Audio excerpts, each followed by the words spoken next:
Voilà une information qui est capitale à savoir sur soi-même, c'est de connaître ton style d'attachement relationnel. Pour moi, c'est la base du développement personnel. Tout simplement parce que nous sommes des êtres de relation et donc nous sommes des êtres qui s'attachons aux choses. Particulièrement dans les relations amoureuses, 4 styles d'attachement se dessinent et on va parler plus particulièrement de celui où on subit la dépendance affective avec le style anxieux. Ce style-là, c'est horrible, mais on le développe parce qu'on a une grosse blessure d'abandon et donc qu'on ne reconnaît notre propre valeur uniquement par le biais de nos relations. Nous avons cru un jour dans notre vie qu'il fallait que l'on fasse et que l'on mette des choses en place pour que les gens nous estiment, nous regardent et nous aiment. Donc, on a le sentiment que l'on nous aime pas pour ce que l'on est, mais pour ce que l'on fait, pour ce que l'on met en place vis-à-vis de nos relations. Donc déjà, ça casse toute notre authenticité et en plus de ça, on devient des pots de colle. C'est-à-dire qu'on a un besoin de proximité très très fort et on est un petit peu en survigilance dans nos relations parce qu'au moindre signaux qui montrerait qu'il y a une forme d'abandon ou de rejet, on est comme des oufs et on n'a qu'une envie, c'est de renforcer le lien, de le récupérer et de faire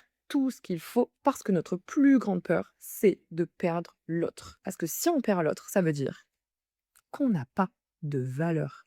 Non mais vous vous rendez compte la singerie? Non mais vivre avec un attachement comme ça, c'est une plaie. Et l'objectif, bien évidemment, c'est de revenir à l'attachement sécure.